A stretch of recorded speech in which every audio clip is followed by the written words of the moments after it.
down 5 or 6, whatever we were down. And then we started rebounding and you come back.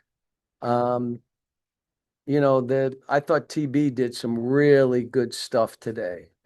Um, 11 and 11, and I was on him because he fouled the last time. But I mean, he did good stuff. He did good stuff. Like I said, we probably took more threes than normal, but we talked about it would probably be the case because of how they play. And um, Darius obviously played well, did some good stuff. So, Yeah.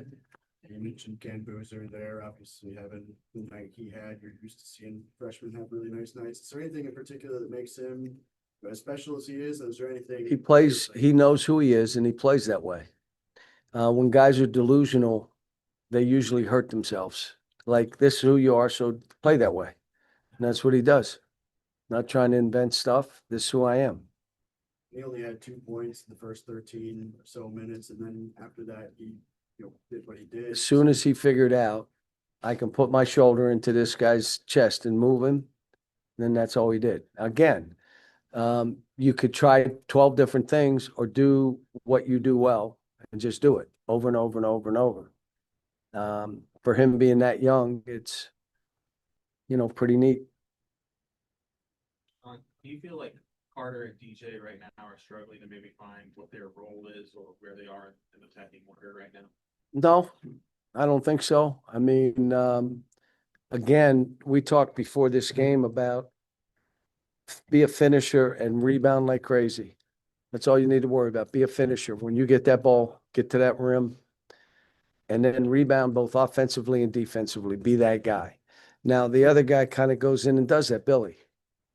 And so when you're looking, and Billy had it going, and today the other guys had it going, and that's why DJ didn't play as much. But it's, I know who DJ is a player, and I respect him and love him as a player, love coaching him. But look, when you're coaching, sometimes the way the game goes, somebody plays more and somebody plays less. Next game, it may be somebody else. Maybe Carter plays more and Billy plays less. But yeah, we had our chance to win. You could say this guy, that guy. We had our chance. And when we 2 or 3 plays in a row and they went straight where they went, and we didn't answer. Yeah, kind of like you mentioned, 7-point lead, I think, with 10 minutes left. What are those next steps to closing out a game? Try to get it to 20. I mean, they weren't, they're a top team. You get up, you need to ask them, how did you get down 7, 10? How did that happen? I mean, you're playing basketball and there's swings in the game. But when you look back, did they offensive rebound in that stretch? Did you stop them and they still got a basket? Did you miss an open shot?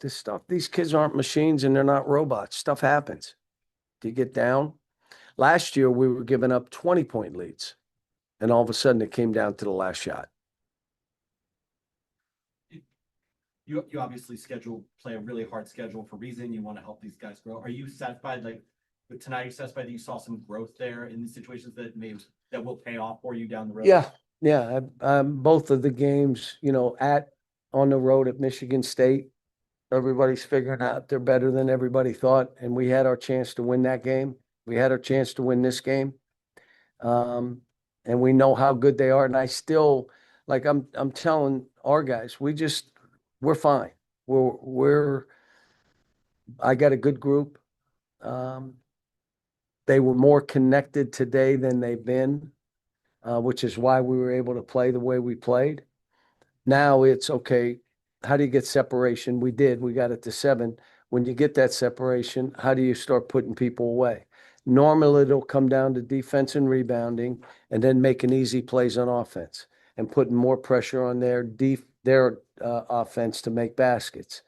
But if you give them a missed shot, an offensive rebound, come down, bad shot, throw it ahead, make a 3, we're still learning. I mean,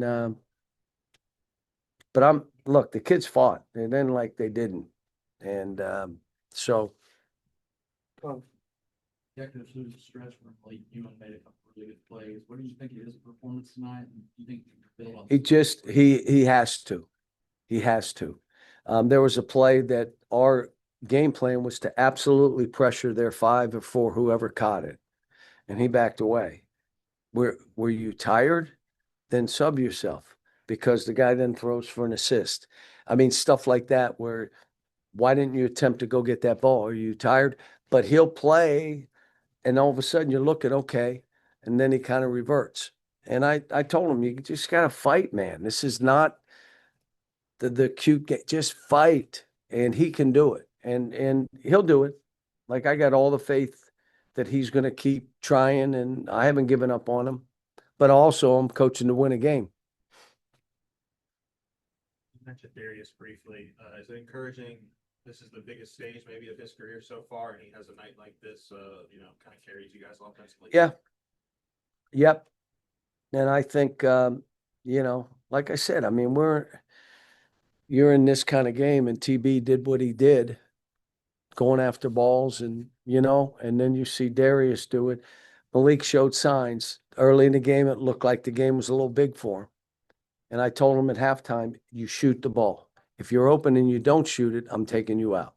You'll make shots. And then he made a couple and, what happens, I don't make 2 shots. I got to do something. And that something is usually bad. It's a turnover, a bad shot, a layup that you didn't need to take. Instead of, why didn't you take the open? Well, I missed 3 and I'm kind of embarrassed. We just keep playing. Like I told him prior to the game, we did our practice. This is time to just play.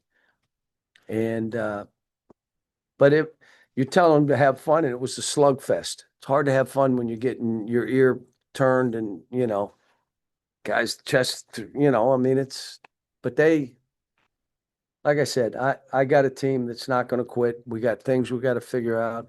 I got to do my job with this group and continue to figure out, because every team is different. How are we going to finish off a game? What do we do? How do we play? So that's on me, not these kids. Yeah, just to follow on Malik, what do you think the forwards learned in a game where, Duke out rebounds, they get a lot of second chances? Who are we talking about? Just the forwards and just with Duke out rebounding and getting mugs. They're really big. And what they do is they keep people around the basket so that if you're fighting and not trying to get the ball, you're not getting it. If you don't fight, you get pushed into the cheerleaders. You got to fight and then go attempt to go get the ball. And in the first half, we either fought or got pushed into the cheerleaders, but we didn't try to grab enough balls. Even at the end, I mean, Billy was right there and, got grabbed on the one, but the other one, he kind of went over him and just grabbed the ball. I mean, And some of the out of bounds, is there anything you can do there or is that just something that? what out of bounds, Turner, are you talking about? The one where they step on the. Oh, you're talking about stepping your feet out? We talk about it all the time. In practice, we're talking about it. No, it's a good question. Like, guys, you won't believe this. The court's so big, and if you step your foot into the first row, you're out of bounds. So you got to, if you're in that corner, you don't have a whole lot of space behind you. But again, we had 12 turnovers in a game where, and we get out rebounded by 8. But I think, Coach, how quickly do you think shift to Louisville now? we're off, I believe, tomorrow. So I'll watch this tape. I'll watch 2 or 3 of those games, and we'll get ready for doing something on Saturday and Sunday. When do we play them? Wednesday. So we have some time. Yeah. I want to grieve over this first, and then I'll figure out Louisville. Anything else? Thanks, Coach. Appreciate it. Thank you.